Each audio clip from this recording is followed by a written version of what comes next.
Hello everyone, my name is Dr. Dave. I'm a licensed podiatrist and I would like to thank you for watching my video on my Frugal Foot YouTube channel. If you do like these videos, please don't hesitate to subscribe. I cannot tell you how many times I have patients that come into my office and they say to me, Dr. Dave, I pronate. And my response to them is, you better. See, pronation is a normal thing. Now, maybe you haven't heard of pronation before, but you need to understand what it is in order to understand a lot of the common problems that occur in the foot. Now, there's pronation, and that's normal, and then there's overpronation, and that isn't normal. So let's understand what pronation is first before we get to overpronation. And in order to help us, I've brought along my skeletal foot. Now I want you to use your foot and follow along in this video and in this demonstration. So what I want you to do is sit down and I want you to be able to take your right shoe off and just let your right foot hang there in space. I don't want it on the floor, I just want it hanging there in space, kind of like that. And when you look at your foot, you will see that it is pointing downwards and most likely pointing inwards like this a little bit. Now, if I ask you to move your foot up and down like this, okay, you're very familiar with this motion. We're going to call this dorsiflexion and plantarflexion.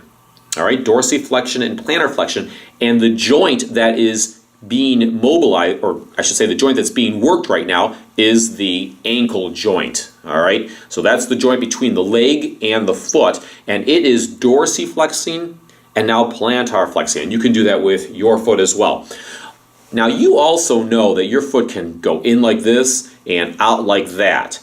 That is not your ankle joint, okay? When your foot goes like this on your ankle abnormally, that's called a sprain, or worse yet, a fracture. So you don't want your ankle to do that, but your foot can do that, and that's a different joint. You see, below the ankle there's a bone called the talus, and below the talus is another joint called the subtalar joint. Sub means below, it's below the talus bone, and so it's called the subtalar joint.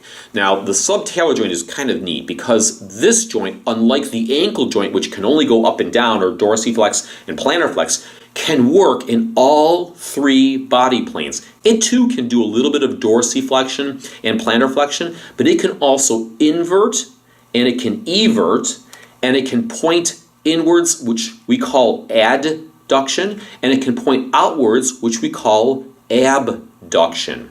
Now, again, here's your foot just hanging there in space. And now let's say you want to put your foot down on the floor. And I don't mean just go like that. What I mean is when you're walking. So when you're walking, your heel strikes first, and then you have to load your foot. And what happens? When you land with your heel, your leg comes forward. So in effect, you're dorsiflexing your foot, except it's your leg that's coming forward, okay? So you're bringing your foot closer to the leg, that's dorsiflexion, okay? And then in order to get that foot that's slightly inverted, flat on the floor, you're going to have to evert it, and then it starts to point outwards like that, or abducts. You just pronated your subtalar joint. So by definition, pronation is dorsiflexion, eversion, abduction of a joint, but only certain joints will pronate. The ankle joint doesn't pronate, it only dorsiflexes and plantarflexes. The subtalar joint pronates, right? We just discussed that. Some people will say my foot pronated. What they're really talking about is the subtalar joint. So if we slip up and we say the foot pronated, we all understand that what we're talking about is the subtalar joint, okay? For those of you out there that want to be real specific, yes, there is another joint in the middle of your foot that can pronate, but we're not discussing that one. We're discussing the subtalar joint. See, we don't want to have to say every time we strike the floor, oh, I dorsiflexed, everted, and abducted my subtalar joint. It's just a mouthful. So we say, I pronated my subtalar joint, or I pronated my foot. So that's basically what we're talking about. So what happens when you pronate? Why do you have to pronate? Well, when you pronate your subtalar joint, this allows your foot now to become parallel to the floor, and it also unlocks your arch. It unlocks your foot so the arch can go down to further absorb shock, and it also allows the forefoot to become very flexible so that when you're with your significant other and you're walking you're on a date and you're walking through the woods hand in hand, and you step down on a root or you step down on a rock, And what happens? Instead of cracking the bones in your foot, you're able to mold or meld around that stone or that twig. It's really, really a neat function and a neat ability of the foot.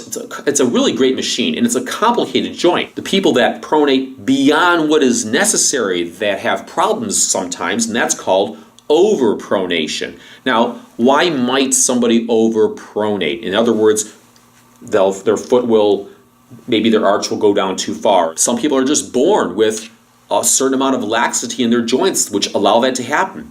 Some people like to eat potato chips all day long or after work when they come home and not exercise, and well, the belly starts to get a little bit big and the weight increases, and so the foot has to pronate more in order to absorb more shock.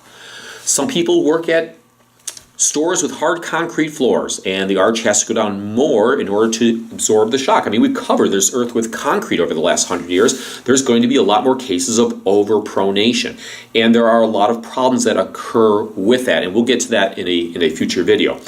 But anyhow, once our foot is down on the ground, once we have pronated, at this point, we no longer need to pronate. And so the next thing that's going to happen is we're going to start to get ready to push off the floor. That's our propulsive phase of gait. And something different now has to happen to the subtalar joint in the foot. And we'll discuss that in another video. Well, if you've made it this far, you've watched this entire video, I think you deserve a reward. And so I'm going to leave you with this pearl of information. And it ties in to arch type and arch supports. You know, you go to the store and you want to get an arch support that's going to match your arch. So you stand on the floor, or maybe you get traced on the floor with ink, or you stand on some special machine that looks at your footprint. Well, what happened when you put your foot down on the floor? You pronated, and what happened to your arch? It went down. Well, how in the world are you ever going to discover how high your arch is for the proper arch support? It doesn't work that way. So it's kind of important, if you're going to select the right arch support, to know how high your arch is before you pronate your foot. That's key. And so what I would encourage you to do is go to my video, Intro to Arch Supports, so you can learn how you can get an idea of just how high your arch really is. You'd be surprised. A lot of times you look at your foot and you're always standing, your foot's down, you think, man, my arch isn't very high. Well, you know what? It actually might be a lot higher than you think. So if you learned something in today's video and you enjoyed watching it, please give it a thumbs up. And again, don't forget to subscribe. I'm Dr. Dave. I'll see you on the next video.